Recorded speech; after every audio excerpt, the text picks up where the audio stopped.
All right, welcome to my Sonic the Hedgehog 3 review. Just a disclaimer, this is a spoiler review, so if you haven't seen the film, this isn't the review that you want to listen and watch. But for those of us who have, let's get ready to dig in. All right, so this is what we're going to cover. We're going to talk about some of the main characters, Shadow, Sonic, Dr. Robotnik.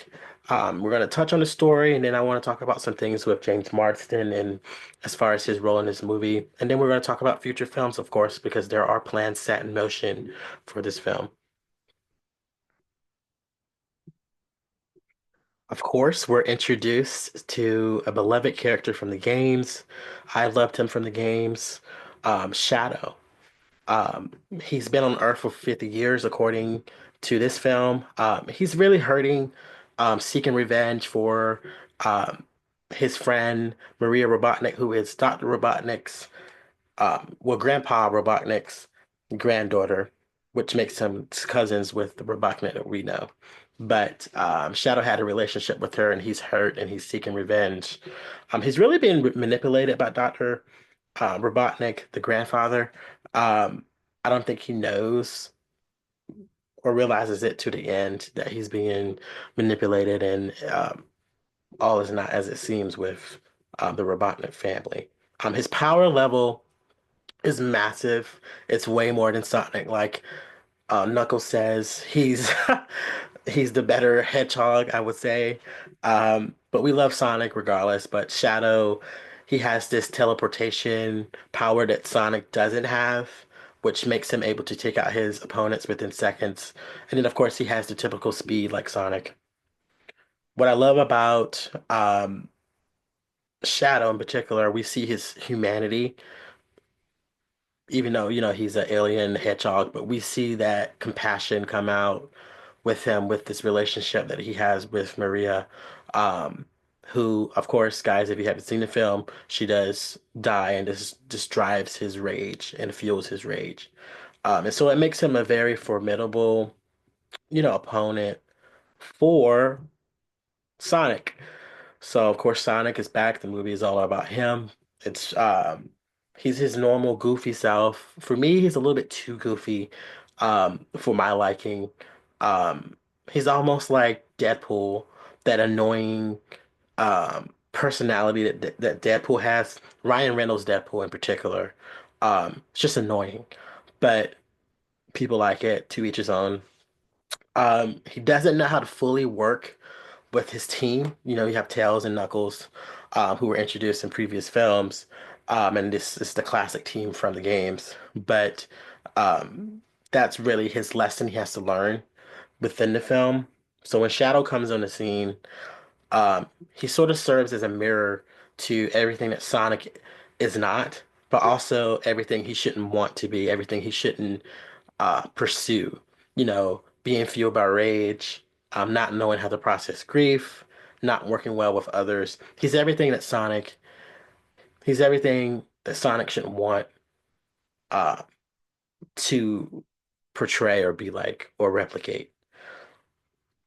So let's talk about Jim Carrey. He's awesome as usual. This is really right up the lane for Jim Carrey.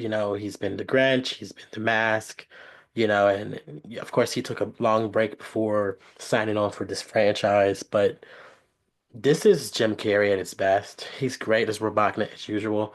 One thing I have noticed about Robotnik is every film he gets closer and closer and closer to looking like the Robotnik from the video games. So I think that's very intentional as far as production goes. He has this assistant that longs to be treated equally, um, and to be seen as a friend. I don't like this storyline. I don't feel like it works. I would have cut it out. It seems like they just needed something to satisfy the assistant, the actor that plays the assistant. I don't remember his name right now, but um, it seems like they just needed something for that character to do. And so this is what they came up with, and it just doesn't work. It's probably the most boring aspect of the entire project. But it's great to see Jim Carrey. He's splitting two roles. He's Grandpa Robotnik, and then he's Eggman. So it's almost like Moon Knight, who has all these different personalities. It's tough playing multiple characters. Tyler Perry does it. We've seen Eddie Murphy do it, and then we're seeing Jim Carrey do it. So kudos to anyone who can pull those things off. You know, Lindsay Lohan did it when she played her own twin. It's very similar to that, and I think he does it and he executes it very well. So let's talk about the story. I touched on it a little bit. So we talked about Shadow. He deals with this um, grief. He's been locked away for 50 years. He's released. And it's really about him appropriately handling that grief. And then Sonic, on the other end, is learning how to be a team player. Choices is a major theme in this film. Um, Kind of kiddie, but whatever. Um, Both at some point have to learn how to not let that rage fuel their choice making, decision making, um, opportunities. So that's the big um, message in the film, choices. Some parts of the film were cheesy. The sit down with the director, he just comes off like a cartoon, very cartoony. The way he delivers his lines, it's just very cartoony. I couldn't wait for him to get off screen. Um, Parts of the beginning of the film were so slow, partly because the family scenes, the family aspect with Sonic seems to be really getting old. Not with Team Sonic, but with James Marsden and Tika Sumpter. And speaking of James Marsden, I noticed that he had less of a role in this film. He had a very limited role. I don't think him and Tika were on screen for no more than 10 minutes. Versus other films, it was all about his relationship with Sonic and Sonic learning how to navigate the human world. Um, I think this comes from the Drake Bell allegations that came out in a documentary about Nickelodeon. You know, it came out that James Marsden wrote a letter on the behalf of Drake Bell's abuser, and that really didn't sit well with a lot of people. It didn't sit well with me. You know, he James Marsden is just continuing on like nothing happened. I noticed that even in the press and the marketing for this film, he wasn't really involved um, as much as you've seen him before, and I feel like this ended up hurting Tika Sumpter as well because their characters are married or in a relationship. And so James Marsden not having a major role ended up hurting Tika Sumpter's screen time as well. Um, I knew that the Drake Bell stuff, I had a feeling that it would play a role in the development of this film. I'm wondering if they had to go back and reshoot things and edit James out more after the Drake Bell stuff came out. I feel like it was very intentional not to have him seen as much uh, with the marketing and in the promotional uh, aspects of the film. I feel like that was very intentional. I'm curious to hear you guys' thoughts on that.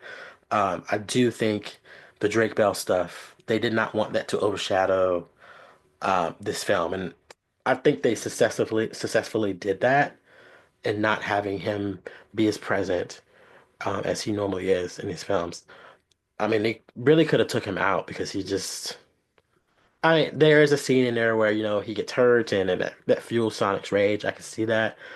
But I mean, I'm not sure if he should have just stayed dead after that. But who knows? Maybe he'll take Drake Bell out for a slice of pizza, you know, and finally apologize or something. But it's very evident he doesn't see that he's done anything wrong, um, which is very sad. So let's talk about the future films. So it is teased. There are two end credit scenes. Again, if you haven't seen the film, sorry, click off right now. Um, Sonic, Knuckles, and Tails finish this race that they started in the beginning, and then Sonic um, travels a little bit too far. He ends up in this wooded area in New York, and he is met by Metal Sonic, or host of Metal Sonics. Um, he's kind of outnumbered, but then Amy comes in and saves him, who both these characters are very prevalent in the video games. A lot of us have been waiting to see Amy come on the scene. Um, it seems like each movie they tease one new character. Last time it was Shadow, and then before that it was Tails. So it's interesting seeing they clearly have plans to probably make this as long as Transformers, probably. Um, we still haven't seen Rogue. Um, I think there's another girl, female Sonic character somewhere. I think her name is Rose. So I'm curious to see if they get around to incorporating all of the females, or if Amy would be the only female. Um, I'm curious to see what her personality would be like. All right, this is our review breakdown. So our overall impression of this film, and we're going to use rings from the Sonic film. So 5 out of 5. I thought it was great. There was, some stuff that was cheesy, but I don't think that should take away from the overall feel of the film. Story, 4 out of 5. Some parts of it were cheesy again. Cinematography, 5 out of 5. Commercial appeal, I think this film is going to do better than Mufasa. It is doing better than Mufasa. So I think that gets a 5 out of 5. So 5 rings for that as well. So let me know what you guys think. Sound off below. What do you think about James Marsden? What do you think about the overall film? Make sure you like, share, and subscribe. And I'll see you guys next time.